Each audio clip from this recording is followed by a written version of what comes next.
오늘은 이사야 49장 14절부터 50장 3절까지의 말씀을 통해서 하나님의 말씀을 함께 나누도록 하겠습니다. 이스라엘 백성들은 지금 당한 아픈 현실 때문에 하나님께서 혹시 자신들을 버리신 것이 아닌가 하고 생각했습니다. 14절 이렇게 말씀하지요. 오직 시온이 이르기를 여호와께서 나를 버리시며 주께서 나를 잊으셨다 하였거니와 말씀합니다. 시온, 즉 하나님께서 택하신 이스라엘 백성들은 지금 이렇게 힘들고 어려운 일을 당하는 것은 하나님께서 자신들을 버리셨고 주님께서 자신들을 잊으셨기 때문이라고 생각했습니다. 우리도 힘든 일을 당하면 충분히 이렇게 생각할 수 있죠. 하나님께서 우리를 사랑하시고 하나님께서 정말 살아 계신다면 왜 믿음의 사람들이 이렇게 힘겨운 일을 겪는지 의문이 생길 수 있습니다. 이런 상황 속에서 하나님께서는 어떻게 말씀하고 계십니까? 15절 말씀 보십시오. 여인이 어찌 그 젖먹는 자식을 잊겠으며 자기 태에서 난 아들을 긍휼히 여기지 않겠느냐. 그들은 혹시 잊을지라도 나는 너를 잊지 아니할 것이라. 하나님께서는 젖먹는 자식을 둔 여인의 사랑과 하나님의 사랑을 비교하셨습니다. 혹시 젖먹이를 둔 여인이 자신의 자식을 잊거나 긍휼히 여기지 않겠느냐? 이렇게 질문하셨습니다. 젖을 먹이는 자식을 둔 어머니가 어떻게 자식을 잊을 수 있겠습니까? 이런 일은 절대로 일어날 수 없는 일입니다. 그러나 만에 하나라도 이런 일이 일어난다고 하더라도 하나님께서는 결코 이스라엘을 잊지 않으시고 버리지 않으시겠다. 이렇게 말씀하셨습니다. 16절에서도 이렇게 말씀하지요. 내가 너를 내 손바닥에 새겼고 너의 성벽이 항상 내 앞에 있나니. 고대 사회에서는 노예들이 가끔 자신의 손에 주인의 이름을 문신으로 새기기도 했다고 합니다. 그런데 지금 하나님께서 당신의 손바닥에 그들의 이름을 새기셨다 이렇게 말씀하고 있죠. 이 말씀은 하나님께서 종의 위치로까지 낮아지시면서도 당신의 백성들을 잊지 않고 기억하시는 분이 되신다. 이렇게 말씀하고 계신 것입니다. 또 너의 성벽이 항상 내 앞에 있다고 말씀하셨습니다. 이 말씀은 하나님께서 예루살렘 성을 항상 기억하신다는 말씀입니다. 비록 주전 6세기에 남유다가 멸망하면서 예루살렘 성이 다 무너졌지만 하나님께서는 그 성벽을 기억하시고 당신의 백성들을 잊지 않으셨다는 것이죠. 여러분 기억하십시오. 하나님께서는 단 한순간도 당신의 백성들을 잊지 않으십니다.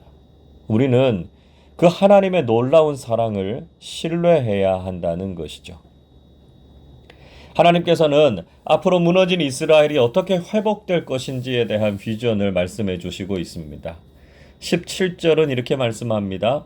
내 자녀들은 빨리 걸으며 너를 헐며 너를 황폐하게 하던 자들은 너를 떠나가리라. 하나님께서는 자녀들이 빨리 걸을 것이라고 하셨습니다. 이 자녀들이라고 하는 히브리어 단어 빠나이크라고 하는 말은 사해사본과 다른 번역본들에 보면 뽀나이크라고 하는 말로 쓰여지고 있습니다. 너의 건축자들이라고 하는 말로 번역하고 있습니다. 즉 예루살렘을 다시 건축할 사람들을 말하고 있고요. 그들이 포로에서 귀환해서 속히 예루살렘을 재건할 것이다 하는 것을 말씀하고 있는 것이죠. 느헤미야를 필두로 해서 예루살렘 성을 재건한 것이 주전 444년경이었기 때문에 성이 붕괴된 후에 약 140년 정도 만에 예루살렘 성이 재건된 것입니다. 그리고 예루살렘 성을 헐고 그것을 황폐하게 했던 지배자들은 다 떠나게 될 것이다. 이렇게 말씀하셨습니다. 또 잡혀간 이스라엘 백성들이 다시 돌아오게 될 것도 말씀하셨죠. 18절 보십시오. 내 눈을 들어 사방을 보라. 그들이 다 모여 내게로 오느니라. 나 여호와가 이르노라. 내가 나의 삶으로 맹세하노니 내가 반드시 그 모든 무리를 장식처럼 몸에 차며 그것을 띠기를 신부처럼 할 것이라. 예루살렘이 무너지고 난 이후에 남유다의 백성들은 바벨론의 포로로 끌려갔습니다. 그런데 세 차례에 걸쳐서 포로 귀환이 이루어졌죠.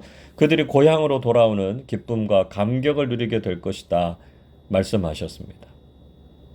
그들은 단지 포로에서 돌아오는 것만이 아니라 몸에 장식품을 차고 마치 신부와도 같은 영광을 누리게 될 것이라고 말씀하셨습니다. 하나님께서는 그들에게 회복과 함께 영광을 주시겠다 이렇게 약속하셨습니다. 이제 황폐하고 적막했던 예루살렘은 사람들로 넘쳐나게 될 것임을 예언하셨습니다. 19절 보시죠. 이는 내 황폐하고 적막한 곳들과 내 파멸을 당하였던 땅이 이제는 주민이 많아 좁게 될 것이며 너를 삼켰던 자들이 멀리 떠날 것이니라. 바벨론에 의해서 완전히 무너지고 사람들이 살지 않던 예루살렘에 이후로는 주민들이 많아서 그 땅이 좁을 것이다 이렇게 말씀하셨습니다. 그들을 지배하던 자들은 다 돌아가고 이스라엘의 다음 세대들이 돌아와서 삶의 터전을 일굴 것이라고 하셨습니다. 20절 말씀도 보시면 포로에서 돌아온 사람들은 이제 예루살렘이 좁으니까 더 넓은 곳에서 거주하게 될 것이라고 하셨습니다. 비록 70년 전에는 예루살렘이 완전히 무너지고 자식을 잃는 것 같은 아픔을 겪었지만 회복된 이후에는 다시 그 땅에서 다음 세대들이 자라고 양육되는 땅이 될 것이라고 말씀하셨습니다. 지금은 암담하고 비참한 현실을 맞고 있지만 하나님께서는 회복의 은혜를 주셔서 미래의 소망과 영광이 다시 깃들이게 될 것을 약속하셨습니다. 자, 이 말씀은 오늘날 힘겨운 현실을 맞고 있는 교회를 향한 놀라운 회복의 말씀으로 받아들여야 됩니다. 지금은 예배당이 텅 비어 있고 사역들도 멈추어 있습니다. 마치 예루살렘 성이 무너지고 그것이 황폐해진 것처럼 오늘날 교회의 현실이 바로 이런 상황을 맞고 있습니다. 그러나 하나님께서 속히 회복의 은혜를 주셔서 교회의 자리가 없을 정도로 그 공간이 비좁을 정도로 많은 사람들을 보내주실 줄로 믿습니다. 이곳에서 믿음의 다음 세대들이 자라나고 영적인 양육과 훈련들이 활발하게 일어나게 될 것입니다. 우리가 그날을 소망하면서 계속해서 기도하실 수 있기를 바랍니다. 하나님께서는 이스라엘이 존귀하게 회복될 것이라고 약속하셨습니다. 22절 보십시오. 주 여호와가 이같이 이르노라. 내가 문 나라를 향하여 나의 손을 들고 민족들을 향하여 나의 기치를 세울 것이라. 그들이 내 아들들을 품에 안고 내 딸들을 어깨에 메고 올 것이며.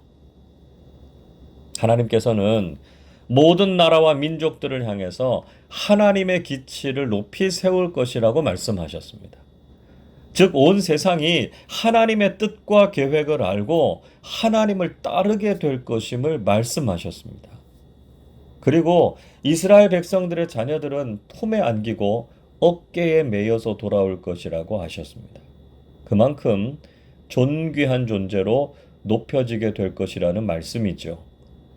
23절에서는 왕들이 양 아버지가 되고 왕비들이 유모가 돼서 그들이 이스라엘 자손들을 섬기고 절하게 될 것이라고 말씀하셨습니다. 얼마나 존귀하고 영광스럽게 회복될 것인지를 보여주시고 있습니다. 하나님께서 이렇게 이스라엘을 회복시키시고 존귀와 영광을 주시는 목적이 무엇입니까? 23절 보시면 내가 나를 여호와인 줄을 알리라. 나를 바라는 자는 수치를 당하지 아니하리라 말씀하고 있습니다. 그렇습니다. 여호와 하나님만이 유일하신 신이심을 알고 하나님을 믿고 의지하는 자는 수치를 당하지 않는다는 것을 알게 하기 위함입니다. 우리가 영광과 존귀를 누리는 것은 우리 자신이 높아지고자 함이 아닙니다. 오직 하나님께서 살아계시고 하나님만이 참된 신이심을 온 세상에 드러내시기 위함이죠. 더 나아가서 하나님의 구원의 능력에 대해서 찬송하고 있습니다. 24절에서는 용사가 빼앗은 것을 어떻게 도로 찾고 승리자에게 사로잡힌 것을 어떻게 건질 수 있겠느냐고 질문하고 있습니다. 25절 이렇게 말씀합니다. 여호와가 이같이 말하노라. 용사의 포로도 빼앗을 것이요 두려운 자의 빼앗은 것도 건져낼 것이니 이는 내가 너를 대적하는 자를 대적하고 내 자녀를 내가 구원할 것임이라. 하나님께서는 용사의 포로도 되찾을 것이고 강대국이 빼앗은 것도 건져낼 것이라고 말씀하셨습니다. 이스라엘을 대적하는 자를 하나님께서 대적하시겠고 그들의 자녀들도 하나님께서 구원하실 것이라고 약속하셨습니다. 계속해서 26절 이렇게 말씀합니다. 내가 너를 억압하는 자들에게 자기의 살을 먹게 하며 새술의 취함같이 자기의 피에 취하게 하리니 모든 육체가 나 여호와는 내 구원자요 내 구속자요 야곱의 전능자인 줄 알리라.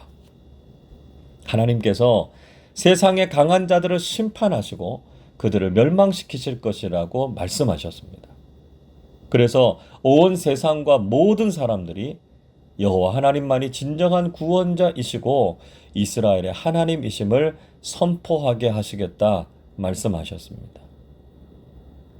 인간의 눈으로 보기에 세상의 힘과 권력은 너무나 강해 보입니다. 누가 감히 이런 세상의 권력과 맞서서 싸우고 그들에게 빼앗긴 것을 되찾을 수 있을까 하는 생각이 들 수 있습니다. 그러나 하나님께서는 우리의 참된 구원자가 되시고 모든 것을 되찾고 회복시켜 주실 것입니다. 세상에 강하고 악한 자들을 물리치시고 모든 것을 빼앗으셔서 하나님의 백성들에게 되돌려 주실 것입니다. 우리는 하나님께서 행하실 놀라운 구원과 회복의 은혜를 믿고 오늘도 하나님께 간구해야 할 것입니다. 우리를 구원하시고 모든 것을 회복시키시는 하나님을 경험하고 온 세상이 전능하시고 살아계신 하나님을 알게 하는 믿음의 삶을 살아가실 수 있기를 바랍니다. 계속해서 이사야 50장에서 하나님께서는 당신이 이스라엘을 버린 것이 아니라 이스라엘의 죄 때문에 그들이 멸망하게 되었음을 지적해 주셨습니다. 1절 보십시오. 나 여호와가 이같이 말하노라. 내가 너희의 어미를 내보낸 이혼 증서가 어디 있느냐? 내가 어느 체주에게 너희를 팔았느냐? 보라, 너희는 너희의 죄악으로 말미암아 팔렸고 너희 어미는 너희의 배역함으로 말미암아 내보냄을 받았느니라. 이스라엘은 자신들이 멸망한 것에 대해서 하나님을 탓하고 마치 하나님께서 이혼 증서를 써서 아내를 버린 것처럼 또 체주에게 자신들을 판 것처럼 생각했습니다. 그러나 하나님께서는 그렇게 하신 적이 없으셨고 오히려 이스라엘의 죄가 그들을 스스로 망하게 했다는 것입니다. 지금 우리가 당하고 있는 고난은 하나님 때문이 아니라 우리가 말씀대로 살지 못했고 하나님의 뜻을 저버렸기 때문임을 기억해야 한다는 것이죠. 그러나 그런 상황에서도 하나님께서는 당신의 백성들을 위해서 능력을 베푸시는 분이십니다. 하나님께서는 당신의 능력으로 그 백성들을 건지실 수 있는 분이시죠.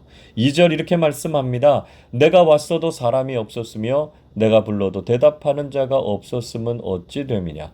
내 손이 어찌 짧아 구속하지 못하겠느냐. 내게 어찌 건질 능력이 없겠느냐. 보라, 내가 꾸짖어 바다를 마르게 하며 강들을 사막이 되게 하며 물이 없어졌으므로 그 물고기들이 악취를 내며 갈아여 죽으리라. 이스라엘 백성들은 하나님을 떠났고 하나님께서 그들을 부르셨지만 믿음으로 응답하는 사람들이 없었습니다. 간혹 어떤 사람들은 이스라엘의 불신앙이 아니라 하나님의 무능력함 때문에 이스라엘이 멸망하지 않았느냐 이렇게 말하는 사람들도 있었습니다. 그러나 하나님은 능력이 없으신 분이 아니십니다. 하나님은 바다를 마르게 하시고 강이 사막이 되게 하시고 물고기들의 생명을 주관하시는 분이심을 말씀하셨습니다. 그래서 그 놀라운 능력으로 지금도 구원과 회복의 역사를 이루고 계신다는 것이죠. 지금도 우리의 죄와 허물로 인해서 우리의 삶에는 고난이 있고 우리의 신앙도 무너져 버린 경우들이 많습니다. 절대로 하나님께서 능력이 없으시거나 우리를 버리셨기 때문에 이런 어려움을 겪는 것이 아닙니다. 우리의 죄와 허물을 하나님께 고백하고 하나님의 도우심과 능력으로 구원해 주시고 회복시켜 주시기를 구하는 사람들이 되십시다. 하나님께서 우리의 모든 것을 회복시켜 주시되 영광스럽고 존귀하게 회복시켜 주실 것을 믿습니다. 오늘의 현실에 좌절하지 말고 영광스러운 회복의 비전을 그리면서 소망 가운데 하나님을 찬양하는 사람들이 되시기를 바랍니다. 그래서 오늘도 우리의 삶이 회복되고 새로워지는 것을 통해서 모든 사람들이 전능하시고 살아계신 하나님을 높여드리도록 하는 믿음의 삶을 살아가시기를 주님의 이름으로 축원합니다. 기도하겠습니다. 전능하시고 살아계신 하나님 아버지, 비록 저희들의 죄와 허물로 인해서 우리의 모든 삶과 공동체가 허물어지고 어려움 가운데 있지만 하나님께서 구원해 주시고 회복시켜 주실 것을 믿습니다. 하나님께서 모든 것을 가장 영광스럽고 존귀하게 회복시키실 것을 믿고 하나님의 은혜를 구하는 저희들이 되게 하여 주옵소서. 하나님께서는 단 한 번도 저희들을 버리지 않으셨고 늘 잊지 않고 기억하고 계심을 믿습니다. 하나님의 손 안에서 완전한 회복과 구원을 경험하게 하시고 고난과 어려움은 사라지고 하나님께서 주시는 기쁨과 소망이 넘쳐나게 해 주옵소서. 오늘 새벽에도 힘겨운 우리의 현실과 삶의 자리들을 놓고 기도합니다. 하나님께서 불쌍히 여겨주시고 영육 간의 모든 것들이 아름답게 회복되게 하셔서 그로 인해서 하나님의 살아계심을 증거하는 우리 모두가 되게 하여 주옵소서. 감사드리며 우리 주님 예수 그리스도의 이름으로 기도하옵나이다. 아멘.